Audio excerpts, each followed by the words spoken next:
দুই বোন একসাথে মোমো বানিয়ে খেলাম, আর এই মোমোটা খেতে এত মজা হয়েছে। আসসালামু আলাইকুম, আশা করি যে যেখানে আছেন সবাই অনেক ভালো আছেন। আলহামদুলিল্লাহ আমরাও অনেক ভালো আছি।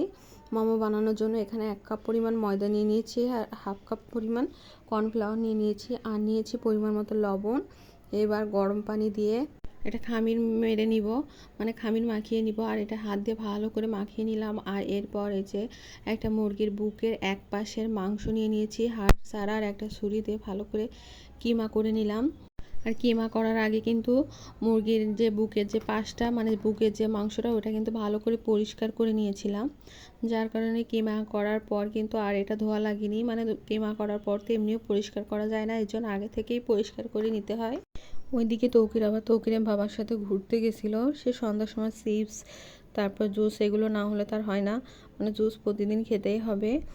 যাই হোক, তারপরে এর ভিতরে একটু গোলমরিচের গুঁড়া দিয়ে দিলাম, আর দিয়ে দিচ্ছিলাম আদা বাটা, রসুন বাটা। আর এখানে আমার কাঁচামরিচ নাই, তাই শুকনো মরিচ কেটে দিতে যাচ্ছিলাম, কিন্তু শুকনো মরিচটাও দেখি নষ্ট হয়ে গেছে। যাই হোক, আর এখানে দিয়ে দিলাম পেঁয়াজ কুচি। আর এইবার হচ্ছে ছোট ছোট করে গোল গোল করে রুটির মতো বানিয়ে নিব। প্রথমে আমি বড় একটা রুটি বানিয়ে নিচ্ছি, আর এর থেকে আমি ছোট ছোট রুটি কেটে নিব। আর ওইদিকে আমি মাংসটাকে, মানে কিমাটাকে হালকা একটু সিদ্ধ করে নিচ্ছি। আমার কাছে মনে হয় এভাবে বানালেই ভালো হবে, তাই আর কি, মানে নিজের ইচ্ছা মতোই করে নিচ্ছি। আর এই যে ছোট ছোট করে রুটিগুলো বানিয়ে নিচ্ছিলাম। তারপর এই যে সবগুলো মোমো বানানো শেষ, আর এখন মোমোগুলোকে সিদ্ধ করে নিব। মোমোগুলা সিদ্ধ করার জন্য একটা হাঁড়িতে পানি প্রথমে গরম করে নিয়েছি, তারপর পানিটা ফুটে আসলে মোমোটা সিদ্ধ করতে বসিয়ে দিয়েছি, আর এরপর একটা ঢাকনা দিয়ে ঢেকে দিব।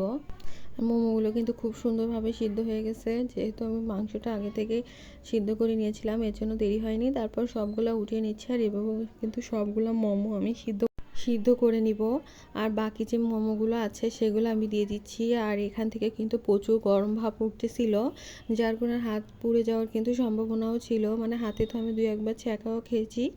যাই হোক, পরবর্তীতে সবগুলো মোমো আমি সিদ্ধ করে নিলাম। আর সিদ্ধ করার পর মোমোটা দেখতে কিন্তু সুন্দর হয়েছে, মানে বানানোর সময় দেখতে যদিও ভালো লাগছিল না।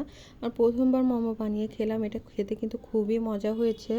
নাস্তা করার পর তারপর মাছগুলোকে খেতে দিতে হবে। আর চলে আসলাম অ্যাকোয়ারিয়ামের কাছে, এসেই দেখি পানি দিয়ে কেমন একটা গন্ধ বের। অ্যাকোয়ারিয়ামের মধ্যে এখন অনেকগুলা মাছ, যার কারণে কিছুদিন পর পরই কিন্তু পানি গন্ধ হয়ে যায়। আর তারপরে এই যে মাছের জন্য আমি খাবার দিয়ে দিলাম, মাছের খাবার দেওয়ার টাইম হয়ে গেছে, তাই মাছগুলোকে খেতে দিয়ে দিলাম। যাই হোক, সবাই ভালো থাকবেন, সুস্থ থাকবেন, আর ভিডিওটি ভালো লাগলে অবশ্যই লাইক কমেন্ট শেয়ার দিয়ে পাশে থাকবেন। আল্লাহ হাফিজ।